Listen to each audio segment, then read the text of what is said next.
Yoo yaa shama akkam jirtu daawwattoota Oromaan barnoota ajaa'ibaa takkasiniif qabadhee dhufeetin jira. Gaafii namoonni baay'een irra deddeebiin gaafattan telegiraama irratti histoorii maxxansinee fi akkasumallee footoo nu telegiraama irratti gadhiifne nama biratti akka gadi hin buune fi akka namni iskiriishuut yookaan footoo nu kaafanne akkamitti godhachuu dandeenya. Akkasumallee kan nama biratti gadi buu dide haala akkamii telegiraama keenya irraa hiikuu dandeenya akka namoonni gadi buufatanii fi histoorii keenyallee akka namni footoo kaafatu yookaan iskiriishuut godhatu akkamitti godhachuu dandeenya jettanii gaafii adda addaa namoota baay'eetu na gaafate. Deebiin keessan kunooti video kana keessa argattu hanga dhumatti hordofaa. Bagarra deebiin gara chaanaala Oromaan dhuftan namoonni haaraa dhuftan subscribe godhaa maatii keenyatti dabalama.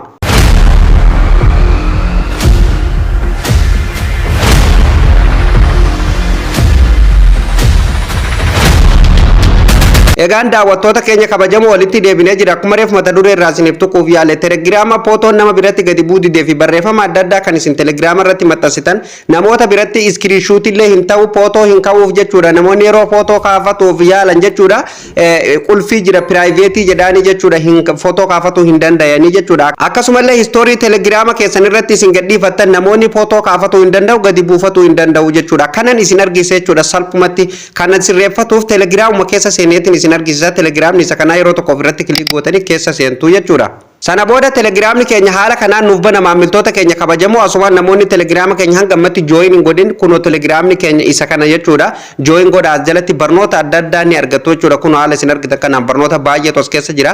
As keessa waan barbaadanillee dhuftanii nu gaafatuu ni dandeessa. Fakkeenyaaf namoonni tokko tokko telegiraamni kan kee cufaadha nu seesu gaafii si gaafatuu hin dandeenyu namoota jettaniitu jira jechuudha. Kan isin maal gootanii asirratti gadi tuttanii jechuudha. Makuma kiyya kanarratti makuma chaanaala keenya irratti yeroo gadi tuttan kuno bakki miiseejii as jirti. Yeroo bakka miiseejii tan isin cuqaasan jechuudha daawwattoota kiyya kallattii maan guruppii keessa isin seensisa. Kuno guruppiin kana join bakka jettu cuqaastaniituma seentanii san booda kuno waan barbaadan asitti miiseejii komantii namoota as keessa jirullee deebii isiniif deebisa. Isinillee waan barbaadan asin barreessuu ni dandeessan isin naqunnamuu ni dandeessu jechuudha. Kuni chaanaala jala naqunnamuu hin dandeessanii jechuudha. Tole daawwattoota kiyya kabajamoo amma chaanaala kiyya keessa seenetti jira chaanaala telegiraamaati jechuudha. Fakkeenyaaf wantoota adda addaa kan irratti barsiisaa jirtan jechuudha. Telegiraama irratti akkamitti akka namootaaf gadi hin buune amma namoonni baay'een suuraalee anas irratti maxxanse kana jechuudha nu gadi hin buu please barsiisaa nuuf sirreessii wanti ati asirratti maxxansitu gadi nuuf hin buu jettanii gaafii adda addaa maxxan jechuudha daawwattoota kiyya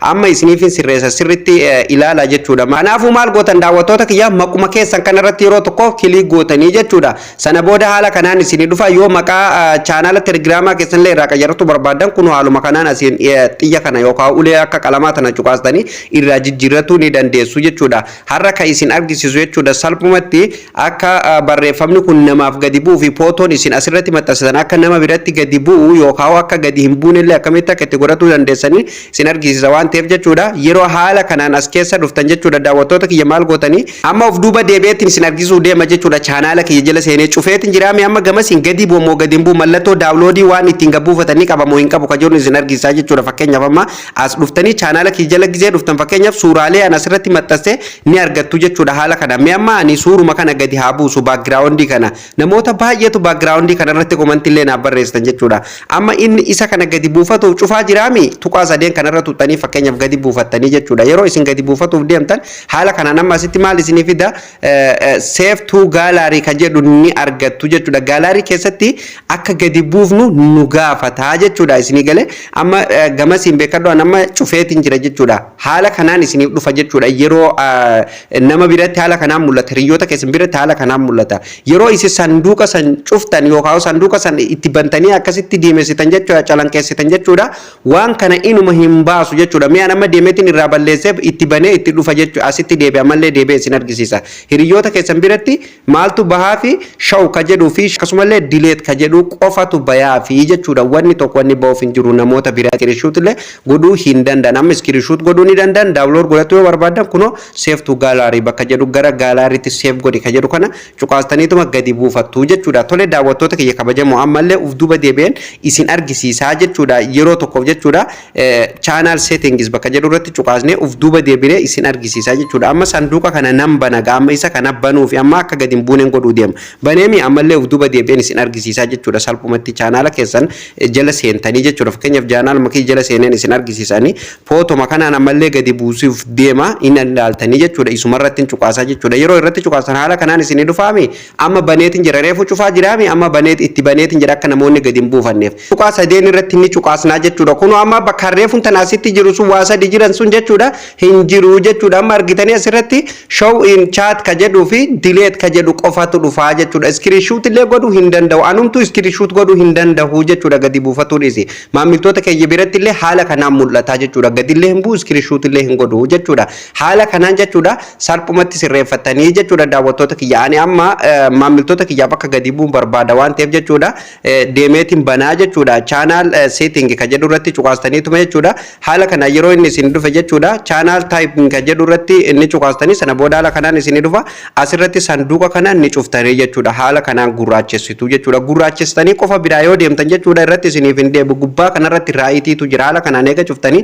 raayitiitu asirra jira raayitii tan irratti cuqaastanii ammallee raayitii irratti cuqaastanii jechuudha sana booda guutummaan guututtu amma banamee jira jechuudha maamiltoota keenya biratti illee akka barbaadetti gadi bu'a jechuudha kunoo yeroo irratti cuqaasni haala kanaan nu dhufa sana booda tuqaa sadeen irratti yeroo cuqaasni argitanii amma reefu tana barreeffama lama qofatu dhufe jechuudha sheer illee godhuu hin dandeessu jechuudha tasuma sheer illee godhuu hin dandeessu jechuudha waan kana isinii galee kanaafuu kunoo asirratti seeftuu gaalaarii ka jedhu nu ba'ee jira salphumatti haala kanaan gadi buufatu illee ni dandeenya jechuudha daawwattoonni keenya illee akka gadi buufataniif chaanaalli keessan ka nama biratti isiniif pootoon keessan nama biratti gadi buudide haala kanaan jechuudha salphumatti sirreeffatuu ni dandeessanii jechuudha daawwattoota kiyya gaafii namoota baay'een na gaafate waan ta'eef viidiyoo kan isiniif hojjetuuf cinqamee dirqamee jechuudha daawwattoota kiyya viidiyoo itti aanu keessatti immoo chaanaala telegiraamaa haala akkamiitiin banatuu dandeenya nu malee kan namni biraa waan tokko irratti godhuu hin dandeenya akkamiin banatuu dandeenya kan maallaqa illee nuuf dalagu wantoota adda addaa opshinoota adda addaa kan irratti dalaguu dandeenyu akkamitti banatuu dandeenya ka jedhu viidiyoo itti aanu keessatti isiniif qabadhee dhufaa jechuudha egaan daawwattoota keenya kabajamoo barnoonni irra isiniif qabadhee dhufelleen jalqabaa kaafnee kan hangammatti waliin ilaalaa turre kana namoonni jalqabaa kaatanii hanga dhumatti barnoota keenya hordofaa turtan galanni keessan guddaadha maqaa daawwattoota oroomaaniin galatoomaan isiniin jedha maarree isinilleen viidiyoo kana ilaaltanii eega xumurtanii daawwattoota kiyya keessaa bahuu duwwaa osoo hin taane chaanaalli oroomaan chaanaala barnoota teeknooloojii qofa irratti xiyyeeffatu chaanaala oroomaaniif namoonni haaraa taatan subscribe godhaatii maatii keenyatti dabalamaa irraa fayyadamaan isiniin jedha barnoota firiin asirratti guyyaa guyyaan gadhiifnu akka hordoftan asuma waamicha isinii godhuu barbaada kontaaktiin keenya ofii isaatiin akka isin dhaqqabuuf jechuudha wanti nu asirratti gadhiifnu viidiyoon keenya ofii isaatiin akka isin dhaqqabuuf kallattiin yeroo nu gadhiifne akka isin bira qaqqabuuf mallattoo notification irra kaa'u hin dagatinaan isiniin jedha akkasumallee bakka isiniif hin gallee komentii jalatti nuuf barreessaa yaada keessanii viidiyoon keenya yoo isin gammachiise please like tuquu hin dagatinaa hiriyoota keessan leef share godhuu hin dagatinaan isiniin jedha akkasumallee namoonni chaanaala keenya lammaffaa hangammatti maatii hin ta'in hoomii chaanaala oroomaanii jala seentanii dhuma irratti gadi buutanii chaanaala oxygen media network jedhu chaanaala keenya lammaffaadha subscribe godhaati maatii keenyatti dabalamaan isiniin jedha asirratti illee barnoota adda addaa akkasumallee oduulee adda addaa haala oolmaa gabaatii fi wantoota adda addaa dabalatee jechuudha shoo adda addaa asirratti kan isiniif dhiyeessu ta'a jechuudha kanaafuu amma nama 6,000 fi gara 700 qaba maatii jechuudha hanga maatii 10,000 geessaniin isin eegaa jira kanaafuu liinkii isaa koppii godhaati share waliif godha namoota itti dhiyaatan hundumattuu affeera liinkii chaanaala keenyatti guruppii adda addaa irratti illee share waliif godhuu hin dagatinaan isiniin jedha maamiltoota kiyya barnoonni irraaf qabadde asuma irratti kan xumuramu ta'a barnoota itti aanuun hamma walitti deebinutti turtii gaarii qabaadha